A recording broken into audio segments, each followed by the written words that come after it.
اعوذ باللہ من الشیطان الرجیم بسم اللہ الرحمن الرحیم۔ آپ دیکھ رہے ہیں ہمارا YouTube channel H A Zahoori official. میں ہوں آپ کا ہوسٹ ڈاکٹر حبیب احمد ظہوری۔ آج ہم سورہ بقرہ شریف کی آیہ کریمہ نمبر 123 کے اور 22 کے اسرار و رموز بیان کرنے کی مالک کی بارگاہ سے توفیق حاصل کریں گے۔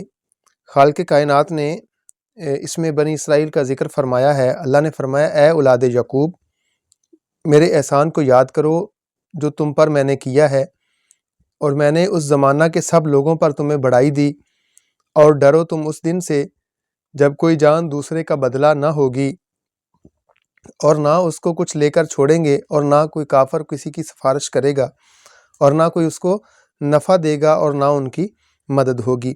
تو یہ 22 اور 23 کا ترجمہ جو ہے آپ نے سماعت فرمایا ہے۔ اس کی جو ہے تفسیر، اس کا خلاصہ ہم بیان کریں گے۔ مالک کائنات نے اس میں 2-3 چیزیں جو بیان کی ہیں، اس حوالہ سے آپ کو ہم انشاءاللہ کوشش کریں گے کہ آپ تک اس کا صحیح مفہوم پہنچ سکے۔ اللہ نے فرمایا، اے ہمارے بندہ خاص حضرت یعقوب علیہ السلام کی جو مخاطب کیا جا رہا ہے کہ اس کی اے ناسمجھ اولاد بنی اسرائیل، ان گزشتہ نعمتوں کو یاد کرو جن کا تمہیں شکریہ ادا کرنا تھا، جو ہم نے تم پر پہلے کی طرح جو ہے وہ نازل کی تھی، جو جیسے کہ پہلے لوگوں کو اوپر نعمتیں نازل کیں، ان کو ہم نے برکتیں عطا فرمائی تھی، کہ جیسے کہ آپ کو ہم نے مصر سے فرعون کو نکال کر تمہیں وہاں سے بادشاہ بنا دیا، وہاں کا بادشاہ بنایا، مصر سے فرعون کو نکالا اور اسے ڈبو دیا، تمہیں بچا لیا، اور پھر تم پر منسلوہ نازل کیا، پھر تمہیں انبیاء اور اولیاء پیدا فرمائے وغیرہ وغیرہ، اور بھی طرح طرح کی نعمتیں جو ہیں وہ تمہیں عطا کی۔ اور سب سے بڑھ کر یہ کہ ایک زمانہ میں تم کو تمام جہانوں پر بزرگی دی گئی، تمہارے پائے کا دنیا میں کوئی نہ پایا گیا۔ اور اللہ فرما رہا ہے، ذرا عقل سے بھی کام لو نا، کہ تم نبی زادے ہو، تم پر اطاعت الہی جو ہے وہ لازم ہے، تاکہ تم دوسروں کے واسطے نمونہ بن جاؤ، اور تمہارے باپ دادا کے نام روشن ہو جائیں، کہ لوگ تمہیں دیکھ کر کہیں کہ جن کی اولاد ایسی نیک ہے، اور ان کا باپ کیسا نیک ہوگا، ان کا دادا کیسا نیک ہوگا۔ تم اپنے فضائل سے غلط فائدہ حاصل کرنے کی کوشش نہ کرو، بلکہ اللہ فرما رہا ہے کہ اس نبی پر ایمان لا کر سچے مسلمان بن جاؤ۔ کافر کا اور مومن کا شکر کیا ہے؟ اب یہاں پہ سوال پیدا ہوتا ہے۔ کافر کا شکر یہ ہے کہ مومن ہو جائے، اور مومن کا شکر یہ ہے کہ نیک اعمال کرے۔ اب دونوں کو اس میں غور و فکر کرنا چاہیے کہ جو کافر ہے اس کا شکر یہ ہے مالک کی بارگاہ میں کہ وہ مومن ہو جائے، اور مومن کا شکر یہ ہے کہ وہ نیک اعمال کرے۔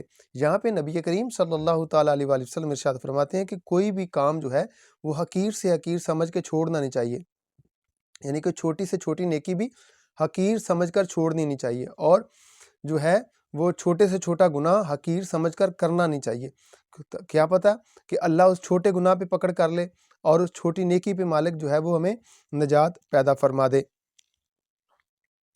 تو یہاں پہ اللہ تعالیٰ انبیاء اور اولیاء اور بے ایمان اولاد کو جو ہے وہ ان کو اللہ نہ پوچھیں گے کہ جنہوں نے اللہ تعالیٰ کی نافرمانیاں کی ہیں۔ تو یہاں پہ خیال رہے کہ دنیا میں مجرم جو ہے وہ 4 صورتوں میں ہی حاکم کے عذاب سے چھوٹ سکتے ہیں۔ 4 صورتیں ہیں۔ نمبر 1 یہ کہ والی وارث ضمانت دے کر چھڑا لیں، مجرم کو والی اور وارث اس کا ضمانت دے کے چھڑا لیں، یا اس کی طرف سے جرمانہ وغیرہ بھگت دیں۔ تو اس کی نفی آیہ کریمہ میں لا تجزی کہہ کر فرما دی گئی۔ اور دوسرا یہ کہ خود مجرم اپنے مال سے جرمانہ یا فدیہ یا دیت دے کر چھوٹ جائے، لا یقبل، یہ آیہ کریمہ میں لفظ ہے، اس کو کہہ کر مالک کائنات نے اس کی نفی فرما دی۔